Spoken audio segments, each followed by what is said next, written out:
Hey, good morning, everybody. Welcome to another Telling It Like It Is. My name is Jade Alberts, the founder of Peer Guidance. As you can see, I'm not at my, no jerseys behind me. It's a lake behind me. So if there's a little connection problems, please bear with us. This show is live, so it's like anything. It's like running a business. You got to adapt. You got to go, and that's the way it's going to roll today. So I would like to thank Joanne and her team at Sexy AF Spirits for their sponsorships. They are 100% premium, alcohol-free, plant-based, low-cal, sugar-free, botanically infused spirit, perfect for mixing. Visit their website, sexyafspirits.com. It will be put in the comment section here shortly. But today, I am excited about our guest, Chris Robson, the founder of Wyvern. Chris, how are you today? Pretty good. Jade, thanks for having me on the show.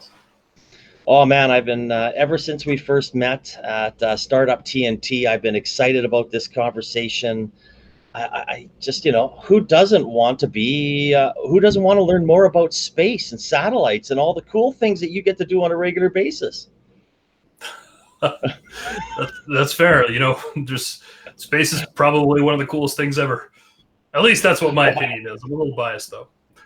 Well, you've got me. You've probably got the coolest job in the world, I think, with you and your co-founders. What I'll do is I'll give a brief little intro here, Chris, and then we'll get after it. So Chris is a CEO and co-founder of Wyvern and was previously CEO of Cultivo. Before he was a space entrepreneur, he was an engineering and project leader with Alberta Sat. There he helped build and launch Alberta's first satellite, EX Alta-1, which was deployed from the International Space Station in May 2017. While working at EX Alta-1 in his free time, Chris earned his undergraduate and master's degree at mechanical engineering from the University of Alberta. So we kind of touched on it a little bit before. I mean, every kid, I wanted to be an astronaut when I grew up. I don't think, other than a hockey player, that was my dream. So launching satellites into space is pretty cool. How did you get involved in this industry, and why did you decide to start Wyvern?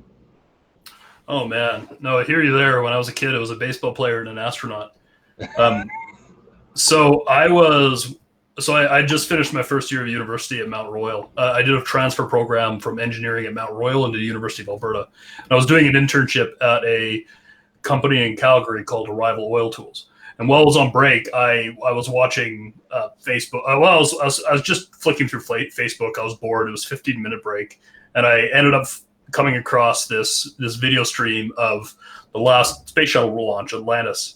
And I was like, you know what? I've never seen a rocket launch before. This will be a new experience for me.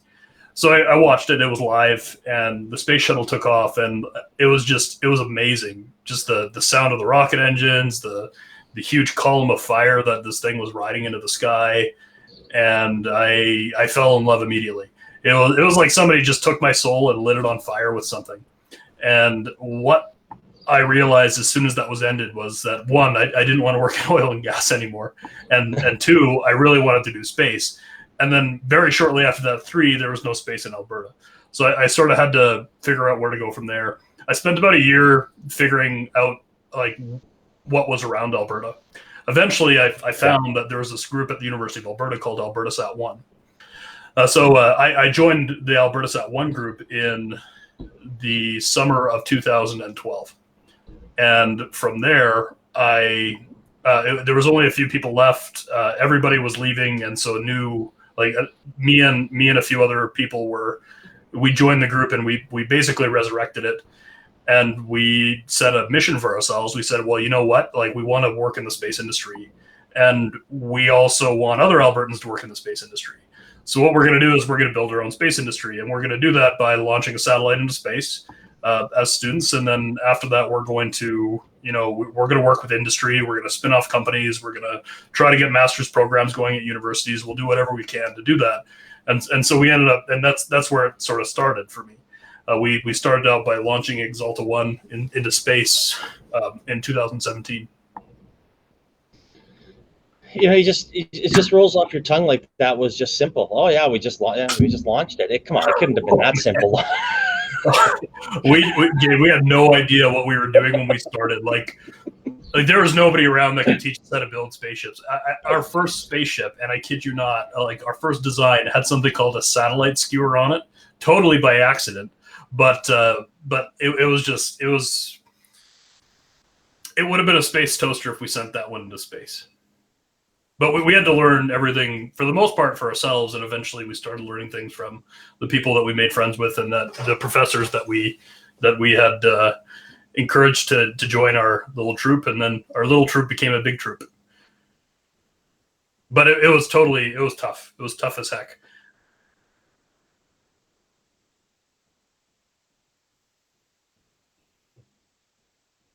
Jade, are you still there? I think I just lost audio with you.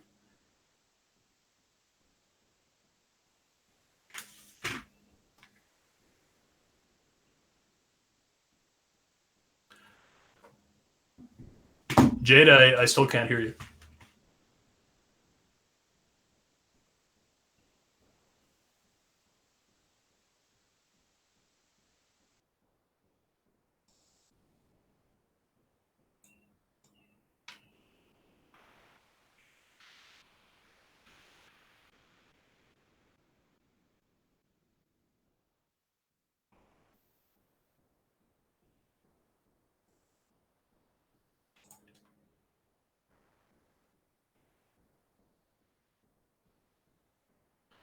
Okay, so I think we're just waiting for Jade to come back.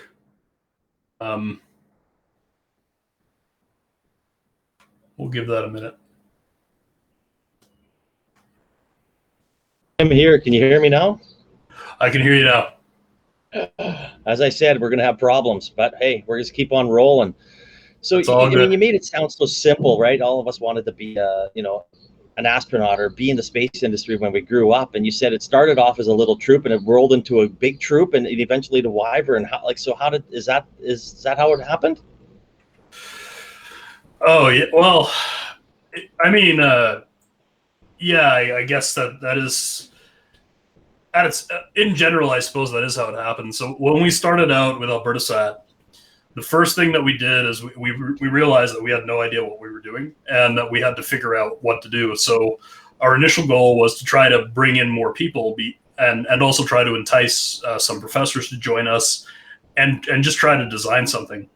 So we started out by designing stuff and showing it to professors, and the professors would say, okay, well, what about this? What about this? If you do this, you could achieve this outcome, and what exactly are you guys flying? What's the mission? And one of the professors who became the project, the PI, the project investigator of the principal investigator of the project, Ian Mann, came on and said, well, why don't you guys fly this digital fluxgate magnetometer that I've got, and why don't we also join this international mission called QB50? And so we did that, and we just kept on bringing on more people. And through the QB50 mission, and also through the Canadian Satellite Design Challenge, we started learning how to build a spacecraft. But a lot of it was trial and error. I don't know how many times we redesigned that spaceship. I remember at one point we actually got rid of all the hardware that we had chosen initially and replaced it all with brand new, a totally new set of hardware. And at the same time too, we were trying to run this huge group of people. In the first year, we sent out all these, we put up all these posters. We attended the first year orientation week, and trying to convince people to join AlbertaSat. We had 100 people sign up. It was nuts. We went from 10 people to 100 people, and we had to try to train all these people, and we had no idea how. And we also had to try to raise money for it too. It was probably the most expensive student group project out there at the time. And I think the first time we actually raised money for it was when we did a Kickstarter program, not a Kickstarter, sorry, a crowdsourcing program through the university, and we raised, I think, $30,000 to $40,000. It's been so long I can't even remember anymore. Anyway, between tripping and falling and constantly redesigning stuff and trying to figure out how to run a giant group of people and trying to fundraise, and it was a really steep learning curve. We were doing that too on the side, completely outside of our degrees. We didn't get any course credit for it. Anyways, it took us about 5 years, but finally we had a satellite built and on the bench and ready to go to space. And by that time, I'd already transitioned into my master's degree. Some people from the Exalta One project and we'd started a company called operating now. It's called Tovo. It was called Promethean Labs at the time. The spacecraft launched, and shortly after that, I actually ended up leaving Koltovo, and in March of 2018, so almost a year after the launch of Exalta One, we started. Was it 2018? Oh my gosh, it's been that long. Yeah, March 2018. about a year after the launch of Exalta One, we started Wyvern. But the goal was the same, and the co-founders I had from Wyvern, two out of the three of them came from Alberta Set. Nice. So now you get your co-founders, you start Wyvern. So now you launch satellites that will deliver Earth observations images back to Earth. So you share this process, and who are you going to sell this stuff to? Fair enough. So our initial customer is the agriculture industry. So what we do is we take these pictures of Earth that are taken from something called a hyperspectral camera. So what that allows us to do is allows us to measure the chemistry of anything that we look at. So agriculture being our first customer, our beachhead customer, what we're going to do is we're going to sell this imagery, this data set, upstream of the grower. So into ag seed, ag chem, ag retail, farm management information services, because what they do is they take that information, they take that data and they turn it into useful information that they then sell to the farmer, who uses it to optimize the inputs into the field or into the crop that they're growing, or to optimize the outputs of the crop that they're growing. So for example, you could use our imagery to determine how much nitrogen you need to use over the field on a very fine resolution over the course of growing season. You can also use it to identify signs of crop stress due to disease, pests, things like that. So that's a great example of a first customer for us. In general, those people are usually large enterprise level customers, or there are some small medium business ones as well. They tend to be more on the consultant scale, but the other group of people that we sell to, we don't sell to directly. We sell to different industries and different groups around the world through data resellers. There's a network of resellers around the world that they're in different countries, and what they do is they buy satellite data from existing suppliers, and then they resell them into their local markets through their relationships. And so that's another customer base that we sell to. Nice. So I mean, obviously we met through Startup TNT, and I was not aware of what a space industry Alberta has, and you were generous enough to spend a little time with me and demystify the Alberta space. So tell us a little bit about what a great space ecosystem we have here in Alberta. Well, so first off, we do have a great space ecosystem, but it is very nascent still. But right now, we've got two universities that are doing some pretty heavy stuff in space. I'm a little biased coming from the University of Alberta, mostly because I know everything that's going on there still. But we've got this group of students and professors at the University of Alberta that are building and launching another 4 satellites in the next couple of years. We've got a group of a research group at the university that's been approved to build a I think a $30 to $40 million satellite in the next 5 years. That's being run by Dr. Ian Mann. We've got all the satellite operations and space science going on at the University of Alberta, geospatial engineering and science going on at the University of Lethbridge. We've got a space engine company in Edmonton called Space Engine Systems that's developing a air-breathing rocket engine, is the way that I understand it. We've got 4Pi Labs here in Edmonton that's also doing Earth observation for the detection of wildfires. There is a stealth company somewhere in Alberta that is working on another rocket engine. We've got a space mining company here that is looking to, I think it's called Lunar Water Supply, I think. You'll forgive me if I can't remember their name quite well. They just popped up in the last year and a bit.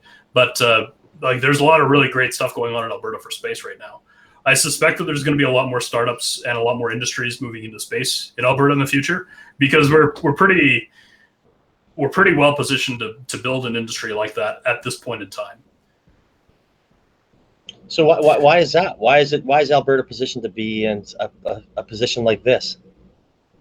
There's a few reasons. The first reason is because oil and gas, like it or not, the economy for oil and gas is not what it used to be, and it's unlikely that it will be there again. There's going to be people here looking for different streams of wealth using existing expertise. And the second reason is because of the wealth that exists in Alberta today, plus the existing expertise that we have here. A lot of things that we do in space is very similar to a lot of the things that you do in the oil and gas industry or other resource extraction industries. Designing a spacecraft is a lot like designing a measurement while drilling tool. It's got a lot of the same subsystems, and it also goes through the same harsh environment. Mining in space is a lot like mining in remote. It has a lot of the same hazards as mining in remote locations. The extreme heat, the extreme cold, the terrible environment. It's just, there's a lot of things that are analogous to what we're going to be doing in space here in the near future to what we've already been doing in Alberta for oil and gas, for mining, for forestry. Well, maybe less on the forestry side, but for mining and oil and gas for the most part. There's a lot of technology transfer that can happen at the engineering level, but also at the laborer level. Yeah, that's amazing, right? I mean, we do have a wealth of expertise and knowledge here from the oil and gas industry, and it's interesting that you say that. It's really transferable. It is the same, except you're just, one's going down, one's going up. Absolutely, and I mean, frankly, when we talk about space, it's not something that people are familiar with because it's not right there. But the fact remains that space isn't this. It's not a. I don't want to say a mystical place anymore, but it's not a place of science fiction anymore. It's where humans are going to be doing business and living in the near future, and it's honestly not all that different from doing stuff on Earth, except there's no atmosphere and you work in microgravity. Otherwise, it's similar environment. It's it can get really hot. It can get really cold. You can work on other celestial bodies, just like Earth is a celestial body. I mean, getting home at the end of the day is probably going to be a little bit tough if your home is on Earth. But for the most part, it's really, it's you don't have to be this incredible rocket science to work there. I mean, heck, myself and the rest of the AlbertaSat team taught ourselves how to build a spacecraft. I think that it's fairly reasonable that it's something that Alberta can do. And for that matter, the rest of Western Canada, if that's the area that they want to go to. Oh, that's amazing. I'm talking with Chris Robson, the founder of Wyvern, Wyvern.space. You can click on their website in the comments section. So what's next for Wyvern? What are you guys going to do? Are you just going to keep doing satellites, or do you have any grandioso, bigger plans? I mean, we're going to be launching our first satellites next year. First one in April 2022, the next two in June of 2022. Ultimately, though, our plan is to launch this constellation of satellites that we can use to take a full picture of Earth's chemistry on a daily basis. Eventually, we can turn those satellites around. We can start mining asteroids. But honestly, I think my biggest goal is to use this data to both monitor first to monitor climate change, but then to do something about it. We'll have actionable information. We can say, hey, we need to go to this area of the world and we need to fix this specific problem. Here are the measurements to show what's happening. And, this is the data that is going to back up what sort of actions we need to take. And then we can monitor those actions. Like there's a lot of, my big goal in this with Wyvern is to try to fix the planet with whatever tools that we can bring to the table here. And hopefully those tools are measurement tools. That's the plan here. We're going to be launching some really big and cool satellites to do that. Oh man, I can't wait. So we're less than a year away from your first launch, and that's definitely pretty cool. I can't wait to see that. I think it's, I mean, as I said, like when we met, I just was unaware of the industry here in Alberta, and the more that you explained to us and we dived into your company, and I was like, wow, I can't believe the great things happening here in Alberta that just don't get talked about, which is sad. Yeah, there's a huge hidden industry here that could be it will be a lot bigger, but nobody really thinks about it. Wow, yeah, and hopefully this is the first. You said this is the first podcast you've done. Hopefully this is the first podcast of many to start shouting from the mountaintops about how great Wyvern and the space industry and what's going on in Alberta, because it definitely needs to be heard. That's for sure. So Fingers hey, crossed. we've That's my made it. first So this mission after all. exactly. We've made it here with only one little glitch, which is fine. You never know. Lake life, it just sometimes can punch you in the face, especially as you can see, it's only plus 40 at 9 o'clock in the morning. So I'm leaking a bit here. But I want to hear, I'm so intrigued about your answer because of your story and teaching yourself how to build, a rocket and satellites. And I think it's just amazing. So, Chris, if you had one piece of advice for a small business startup or entrepreneur, what would that be?